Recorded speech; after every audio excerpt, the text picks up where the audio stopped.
말씀에 나 여호와는 중심을 보느니라. 오늘 말씀의 제목은 중심을 보시는 여호와입니다.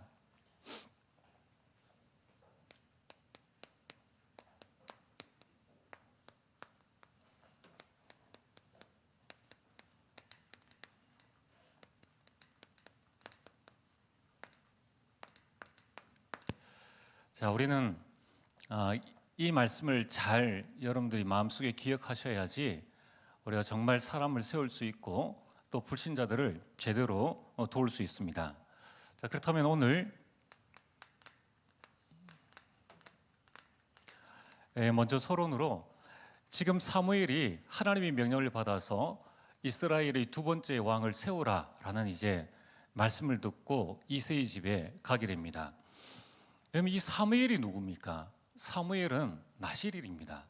그래서 어릴 때부터 성전에 가서 언약궤 옆에서 대제사장 엘리와 그 아들들과 함께 쭉 성전 안에서 지냈던 그런 선지자입니다. 그는 우상에 빠진 이스라엘 백성들을 향하여서 미스바 운동을 일으켰습니다. 그 결과 이스라엘의 전쟁이 완전히 그쳤습니다. 어마어마한 능력과 말씀의 힘이 있는 그러한 선지자인 것입니다. 그리고 그는 이스라엘의 영적인 아버지입니다. 또한 최초로 이 이스라엘의 왕 사울을 왕으로 세운 사람입니다. 이제 두 번째 왕을 세우러 가는 그 현장입니다.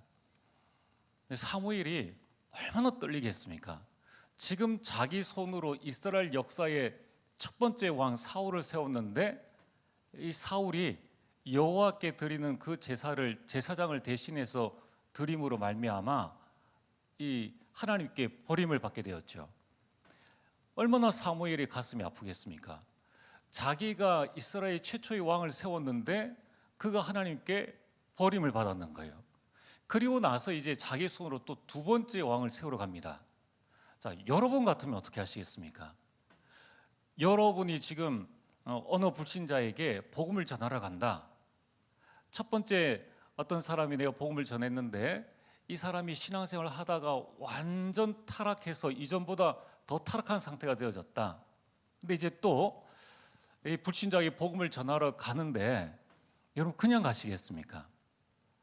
몇 날 며칠을 기도하고 이번에는 바로 복음을 전해서 제대로 신앙생활할 수 있도록 도와야지 이런 마음으로 가지 않겠습니까?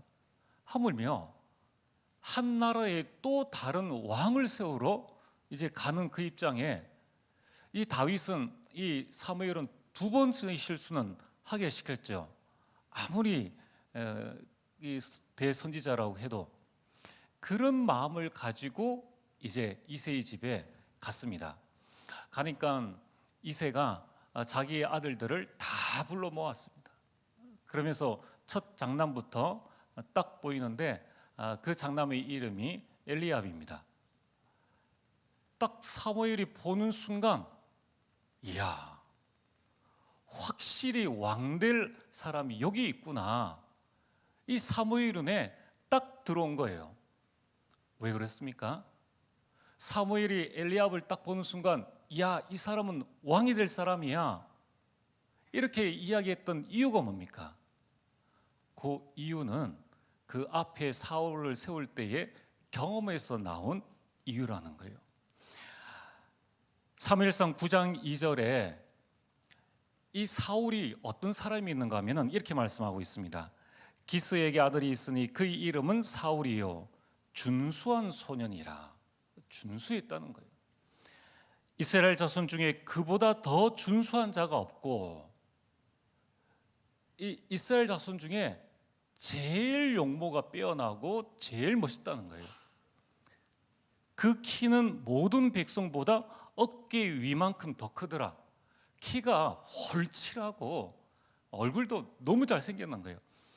그런 사울을 사무엘이 딱 보고 왕으로 세웠다는 겁니다. 자, 그런데 이제 이 사무엘이 기도하고 갔는데 딱 본 엘리압이 딱 그 순간이에요. 정말 왕으로 세울 사람이구나. 그때 하나님께서 뭐라고 말씀하셨습니까? 7절에 여호와께서 사무엘에 이르시되 그의 용모와 키를 보지 말라. 하나님은 전지전능한 하나님이시잖아요. 지금 이 사무엘이 뭘 보고 지금 과연 여호와의 기름 부으실 자가 주님 앞에 있도다. 이 고백은 사무엘이 지금 뭘 보고 고백을 했는가 하면은 이 앞에 하나님께서 나를 통해서 사울을 세우라고 하실 때에 사울의 기준이 키가 크고 그다음에 얼굴도 막 빼어나고 준수한 사람이었더라. 이제 이 기준으로 보니까 하나님께서 당장에 말씀하시죠. 그의 용모와 키를 보지 말라. 그의 용모와 키를 보지 말라. 그러면서 하시는 말씀이 내가 보는 것은 사람과 같지 아니하니 사람은 외모를 보거니와 나 여호와는 중심을 보느니라. 사람은 외모를 보거니와, 이게 누구의 말씀입니까? 하나님 말씀이에요. 그 하나님 말씀대로 사무엘이 지금 뭘 봤다는 겁니까? 왕될 사람을 세우는데 예전의 경험을 가지고 지금의 사람을 보니까 하나님과 맞습니까? 안 맞습니까? 안 맞다는 거예요. 자, 그래서 오늘 여러분 우리 서론에서 여러분이 가장 명심해야 될 게 뭐냐면은 우리 인생에 많은 만남들이 있습니다. 만남을 어떻게 해석할 것인가? 여러분들 우리가 많은 이 아는 사람과 교회 안에서의 만남, 부부의 만남, 부모와 자녀와의 만남, 형제들과의 만남, 또 교회 안에서 이런 많은 만남이 있습니다. 만날 때 여러분들이 항상 생각해야 될 게 뭐냐면은 속으로 따라하시길 바랍니다. 내 생각이 틀릴 수도 있다라는 것을 항상 생각을 하셔야 돼요. 여러분들이 사무엘보다는 낫지 않을걸요? 그렇다면 대미스바 운동이 대구에 일어났지 않겠습니까? 솔직히 우리는 그걸 인정해야 됩니다. 내가 사무엘보다 낫지 않다면은 내 생각이 항상 틀릴 수도 있다는 것을 늘 마음에 가지고 우리 렘넌트를 키우는 부모들, 우리 교사들, 또 교회 안의 지도자, 교역자라든가 중직자들은 우리 새가족이나 우리 성도들이나 렘넌트들을 볼 때에 내 생각이 틀릴 수도 있다. 이걸 항상 염두에 둬야 된다는 거예요. 그렇지 않으면 이 만남이 축복이 아니라 만남이 계속 갈등이 되어집니다. 그 갈등의 기준이 시작이 어디냐면은 나예요. 틀릴 수 있는 내 생각을 가지고 잣대로 가지고 보니까 틀린다는 겁니다. 자, 그래서 오늘 하나님은 중심을 보시는데 사람은 뭐를 본다고 하나님께서 말씀하십니까? 외모를 본다. 우리는 어쩔 수 없어요. 결혼 상대자 누구를 봅니까? 막 어른들은 그래도 외모 보지 말고 그렇게 이제 일단 사랑이 싹 터야 그 다음에 결혼을 이렇게 하잖아요. 여러분 어쩔 수 없습니다. 우리는 외모를 볼 수밖에 없는 거예요. 그러나 외모만 보지 말고 여러분이 외모를 보시면서 그 다음에 여러분이 영혼을 떠서 봐야 될 게 뭡니까? 그게 뭐냐면은 오늘 내가 만나는 모든 사람은 하나님의 절대 주권 속에서의 만남이다. 내가 만난 거 아니잖아요. 내가 부모를 만난 것이 아니고 내가 자녀를 낳았지 만든 것이 아니고 우리 교회 성도 한 사람 한 사람 내가 불러 모은 것이 아니라 하나님께서 교회에 불러 모아 주신 거라는 거예요. 우리 렘넌트 한 사람 한 사람 하나님께서 불러 모아 주셨다는 거예요. 하나님의 부름 받은 사람들이다. 그렇다면은 이 가운데서 여러분들이 하나님의 절대 계획은 무엇일까? 이 만남 속에서의 하나님의 절대 계획을 여러분들이 발견하셔야 됩니다. 모든 만남 속에 이 절대 계획과 하나님의 절대 목표를 이루기 위한 이 절대 인도를 우리가 받을 때만이 이 만남이 하나님이 주신 만남이 참된 축복이 되어진다는 겁니다. 그래서 여러분들이 모든 만남에서 하나님의 절대 주권을 믿으라. 그리고 하나님의 절대 계획을 발견하라. 그리고 하나님의 절대 인도를 받으라. 그래서 제가 우리 렘넌트들한테 꼭 제가 결혼 특강할 때는 제가 꼭 이야기하는 거지 않습니까? 두 사람이 만나서 반드시 말씀 안에서 교제를 해야 된다. 교제를 해서 결혼으로 가면은 감사원금 하면 되고, 만약에 헤어지게 되었다. 헤어지게 되어지면은 2배로 감사를 해야 된다는 거예요. 왜냐하면은 내 눈에 보기 좋은 사람을 골랐는데 막상 만나서 교제해 보니까 아닌 거예요. 아닌 걸 발견했다는 것이 얼마나 큰 축복입니까? 그러니까 감사원금을 곱하기 10 해가지고 하나님 앞에 헌금을 해야 된다는 거예요. 여러분, 우리는 이 관점으로 반드시 우리 만남을 봐야 한다는 것입니다. 자, 그러면은 오늘 본론입니다. 여호와 하나님은 중심을 보신다는 거예요. 그래서 시편 51편 6절에 보면은 주께서는 중심이 신실한 자를 원하시오니, 하나님이 원하시는 자는 중심이 신실한 자, 그 중심이 믿을 만한 자를 하나님은 찾으신다는 거예요. 그 사람이 누굽니까? 다윗입니다. 하나님은 다윗의 실력을 보신 것이 아니라 다윗의 중심을 보셨다는 거예요. 자, 그래서 우리 렘넌트들 또 우리 모든 성도님들이 봐야 될 게 뭐냐면은, 좀 우리가 서투를 수 있습니다. 좀 부족할 수 있어요. 이 세상에 완벽한 사람은 없습니다. 완벽하다고 하는 사람 자체가 이미 사단에게 속는 거예요. 그래서 우리 렘넌트들은 꼭 기억을 해야 됩니다. 하나님은 내 실력을 요구하시는 것이 아니라 나의 중심을 보신다는 거예요. 오늘 우리 집에서 인터넷으로 예배드리는 우리 성도님들, 여러분 가정에서 딱 중심으로 하나님께 예배드리시면 됩니다. 하나님은 우리 중심을 보신다는 거예요. 이 사실을 꼭 기억하시길 바랍니다. 이것만 알면은 신앙생활을 할 때에 시험 들 것 아무것도 없습니다. 이걸 모르면은 물질 때문에 또 봉사하는 것 때문에 자꾸 시험이 드는 거예요.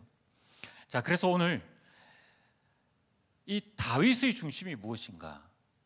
왜 다윗이 이스라엘 최대의 왕으로 쓰임 받을 수밖에 없었느냐? 다윗이 대단한 사람입니까? 대단한 사람이 아닙니다. 왜 그러냐면은 다윗은 부모에게 인정받지 못한 아이였어요. 지금 이 다윗이 왕으로 이 사무엘에게 기름 부음을 받을 그 나이가 15살입니다. 다윗에게는 그 위에 형들이 있었는데 오늘 뭐라고 합니까? 다 형들이 이 사무엘 앞을 지나갔는데 왕이 아니라고 합니다. 그때에 다른 사람이 없느냐? 이 사무엘이 물어볼 정도라는 거예요. 자, 여러분 같으면은 대제사장이 우리 집에 온다. 예를 들어서 윤석열 대통령이 우리 집에 온다. 근데 무언가 계획을 가지고 온다라고 할 때에 여러분들이 여러분 집안 일을 누구에게 맡겨두고 이렇게 그 대통령을 자녀들과 맞이하겠습니까? 제일 괜찮은 자녀들을 데리고 대통령을 맞이하겠죠. 이새의 눈에는 다윗이 제일 모자라는 거예요. 부모에게도 인정받지 못한 그러한 자녀였다는 것입니다. 삼성 이건희 회장이 장남에게 그 기업권을 준 것이 아니라 그 다음 아들에게 줬잖아요. 하물며 이 15살 난 다윗은 어떤 대단한 실력, 부모가 보기에 야, 쟤는 뭔가 대단한 아이야, 그런 게 없었다는 거예요. 자, 그렇다면은 다윗의 중심은 무엇이었는가? 다윗의 중심은 바로 오로지 하나님 중심이었다는 것을 저는 꼭 기억하시길 바랍니다. 어느 만큼 하나님 중심이었느냐? 시편 23편 1절에 여호와는 나의 목자시니 여호와를 목자 삼을 만큼 오로지 하나님 중심이었다는 거예요.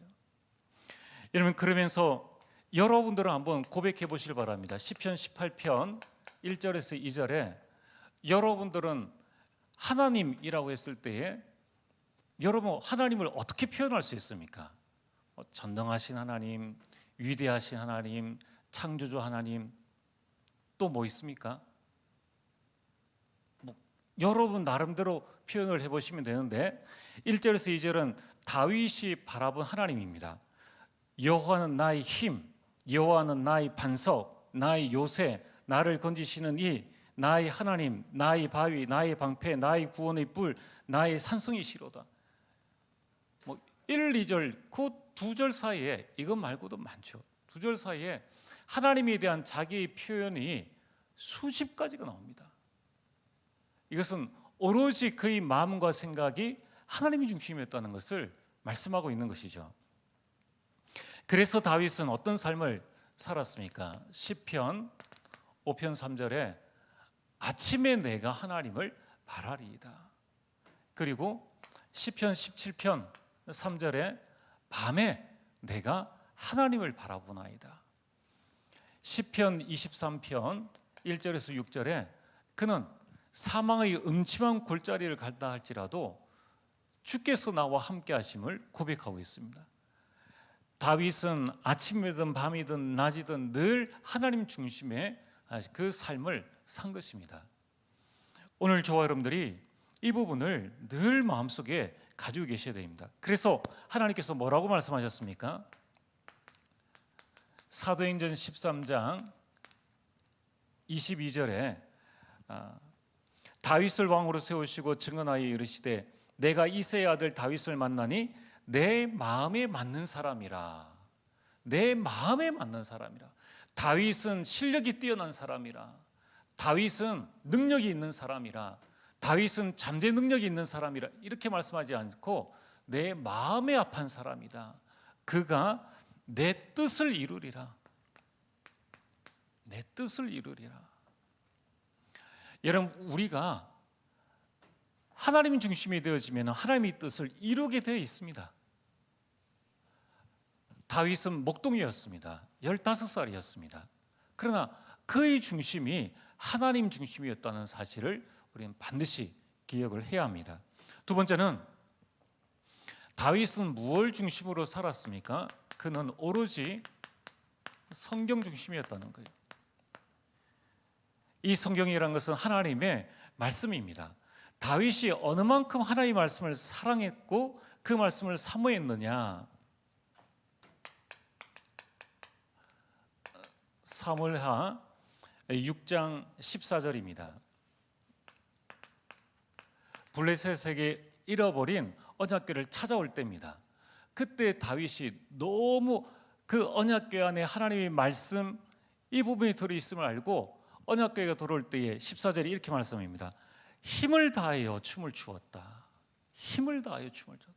그러니까 정신 나가게 신나게 춤을 추었다는 거예요. 이게 기쁨의 표현이지 않습니까?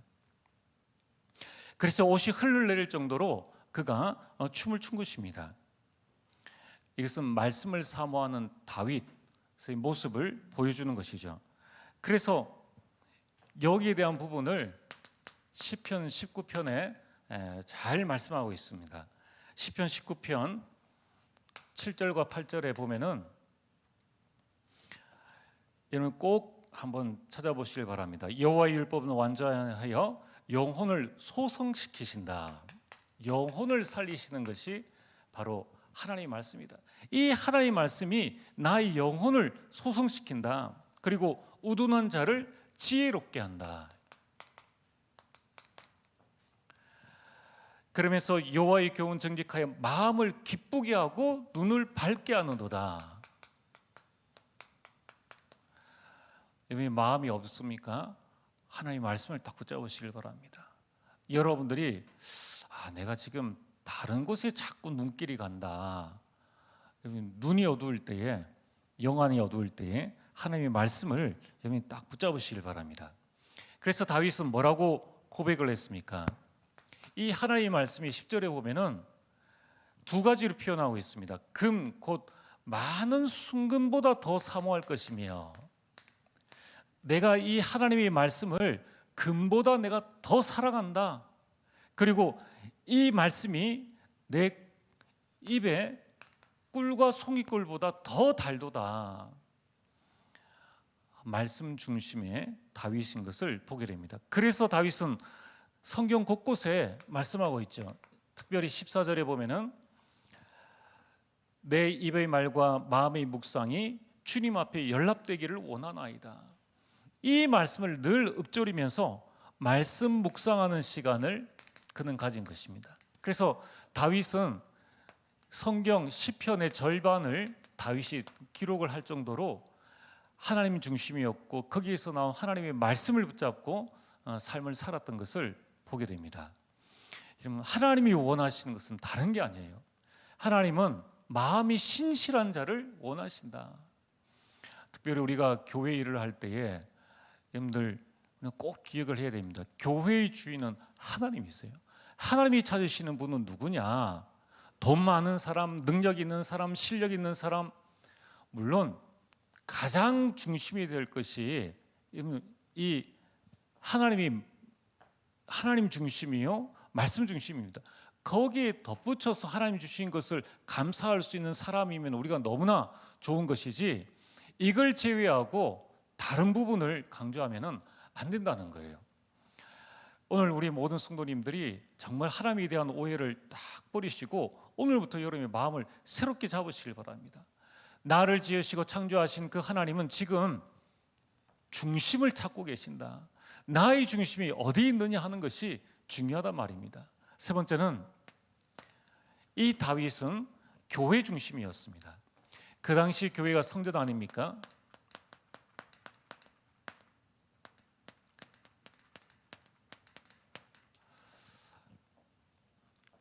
다윗의 중심은 성전, 교회 중심이었다는 것입니다. 그래서 성경에 보면 다윗이 이스라엘 최고의 왕이 되어지고 지금까지 다윗의 이름이 높임을 받을 수밖에 없는 것이 역대상 22장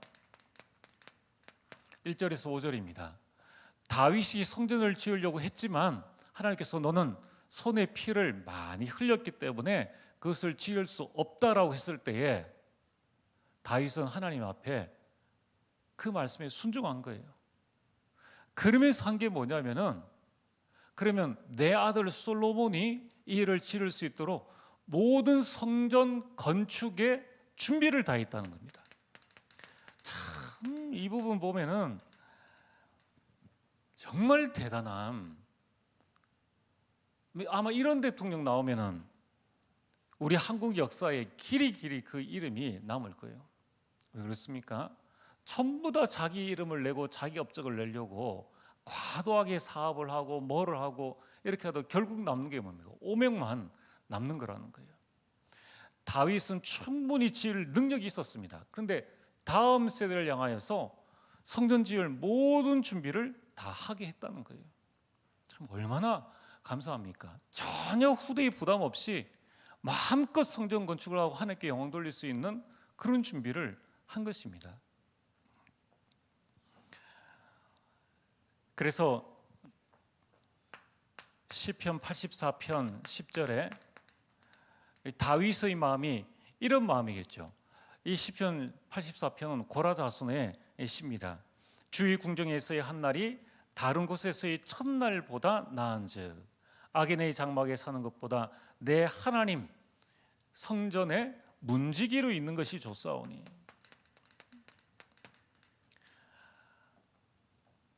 성전의 중요한 직분도 아닙니다. 성전 문을 지키는 문지기로 있는 것이 악인의 장막에 사는 것보다 더 좋다라는, 이게 바로 다윗의 마음 아니겠습니까? 자, 그래서 오늘 여러분들이 이러한 하나님 중심, 성경 중심, 교회 중심의 삶을 바라보면서 오늘 우리가 세 가지 결단을 여러분의 마음속에 꼭 한번 해보시길 바랍니다. 여러분, 우리 살아생전에 첫 번째, 나는 교회에 삶들을 세운다. 이제 다음 달에 이번 달이죠. 주일 오전 예배 때 삶들에 대해서 말씀드리겠습니다. 나는 우리 교회의 삶들을 세우는 주역이 되겠다. 기도 제목입니다. 두 번째는 하나님께서 내게 주신 이 달란트를, 내 기능을 가지고 교회를 헌신하겠다.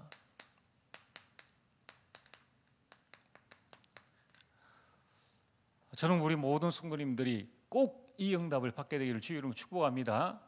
내 기능으로 헌신하시면 돼요. 내 기능으로. 그럼 전혀 어려운 것도 아닙니다. 여러분, 하나님께서 우리에게 1달란트, 2달란트, 5달란트를 남겨주셨습니다. 교회에는 5달란트 받은 자만 필요한 게 아니에요. 여기에 있는 모든 성도님 하나님께서 다 필요하셔서 우리 교회를 보내주신 거예요. 그래서 세계복음화하고 가정 가문 살리라고 하나님께서 우리 교회에 여러분들 보내주신 것입니다. 여러분들의 기능이 돈 버는 데만 쓰이는 것이 아니라 정말 하나님과 세상과 교회를 섬기는 일에 정말 쓰임받게 되기를 주의 이름으로 축복합니다. 그럼 하나도 어렵지 않아요. 여러분 꼭 이 축복들을 누리길 바랍니다. 그리고 이제 나는 교회에 나의 남은 재산을 드리겠다. 결국 이 재산 가지고 우리는 뭘 합니까? 삶들을 살리고 세계보험화를 하는 것이다.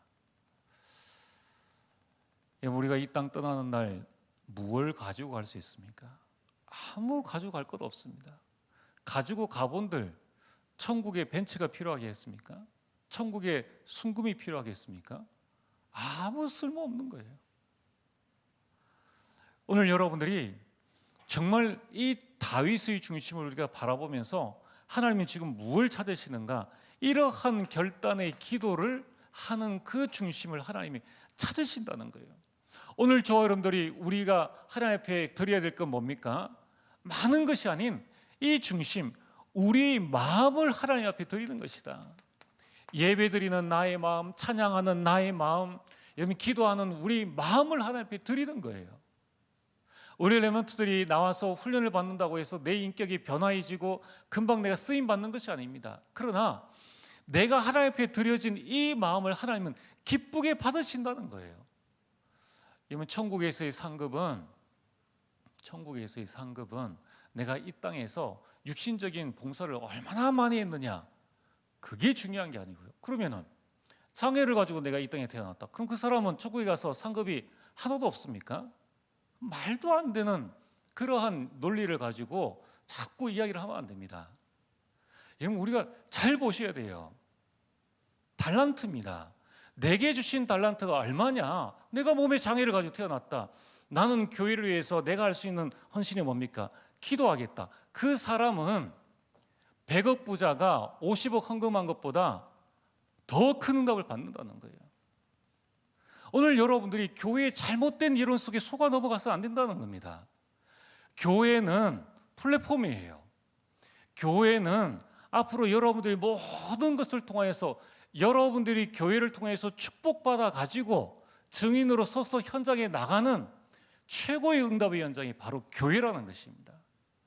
거기에 우리가 하나님 중심, 성경 중심, 이 성전 중심, 교회 중심으로 우리가 나가는 거예요. 그래서 여러분들 정말 내가 할 수 있는 하나님께서 내게 주신 것으로 1인 1 헌신을 하시라. 내가 설거지면 설거지 하시면 됩니다. 내가 찬양이면 찬양을 하시면 돼요. 아무것도 문제될 것 없습니다. 그래서 여러분들이 하나님의 중심, 15세 된 다윗의 중심이 형들의 중심보다 훨씬 더 나았다는 거예요. 오늘 여러분들이 그 마음만 품으면 된다는 거예요. 자, 그래서 오늘 결론입니다. 여러분 우리는 다 사도행전 20장 24절 다 이 마음입니다. 나의 달려갈 길과 주 예수께 받은 사명 곧 은혜의 복음을 증거하는 일을 마치려 하면은 내 생명조차도 조금도 귀한 것으로 여기지 아니하노라. 야, 내가 주의 일을 위해서, 내가 하나님을 위해서, 내가 말씀을 위해서, 내가 교회를 위해서 내 생명까지도 내가 바치고 내가 드리고 싶다. 내가 마음껏 헌신하고 싶다. 이게 지금 우리 모든 성도님들의 마음일 것입니다. 근데 이 마음을 우리가 어떻게 응답을 받느냐는 거예요. 어떻게 하면 내가 이 중심을 잃어버리지 않고 하나님 앞에 하나님 맡겨주신 사명을 잘 감당할 수 있느냐는 것입니다. 여러분, 결국은 중요한 것이 중심이 뭡니까? 마음의 한 가운데죠. 딱 중심을 딱 잡고 있으면 어떤 일이 일어납니까? 문제가 일어났을 때에 넘어지는 것이 아니라 답을 찾게 됩니다. 여러분, 교회 안에 갈등, 가정 안에 갈등이 딱 일어났는데 내가 중심을 가지고 있으면은 거기에서 나의 갱신이 나와요. 중심을 못 잡고 있으면은 저 사람이 잘못해서 그래. 다른 사람을 자꾸 지적하게 됩니다. 여러분들, 내가 중심을 딱 잡고 있으면은 위기가 오면은 그게 기회로 보여집니다. 그거는 불신자들도 다 하는 이야기예요. 경제가 어려울 때 어떤 사람은 기회다라고 합니다. 딱 중심이 있는 사람, 모여 있는 사람은 다릅니다. 근데 중심을 잃어버리면 내가 중심을 잃어버리기 때문에 내가 넘어지고 있기 때문에 다른 넘어지는 내가 보이는 것이 아니라 똑바로 서 있는 사람이 잘못된 것처럼 그렇게 보인다는 것입니다. 자, 그래서 오늘 여러분들에게 있어야 될 게 뭡니까? 세월호가 왜 문제가 되어졌습니까? 세월호의 가장 직접적인 원인은 그 선박에 있는 평형수였다는 거예요.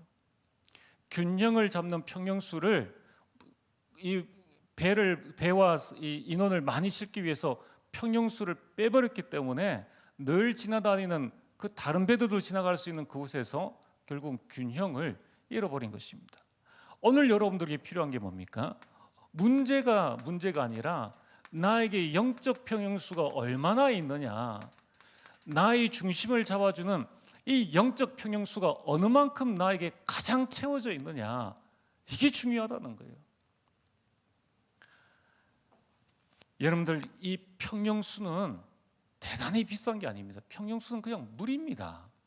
물만 채워두면은 그 안에서 스스로 이 균형을, 배가 기울어졌을 때에 다시 설 수 있도록끔 오뚜기와 같이 설 수 있도록끔 만들어주는 것이 그 선박의 평형수라는 거예요.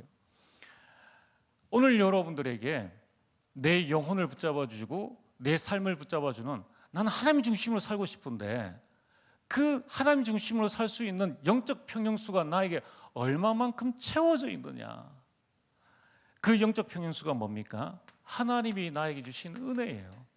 은혜를 많이 받으셔야 됩니다. 내 발끝에서 내 머리까지 영적 평형수가 여러분 은혜로 충만할 때에, 그때에 바울이 고백했지 않습니까?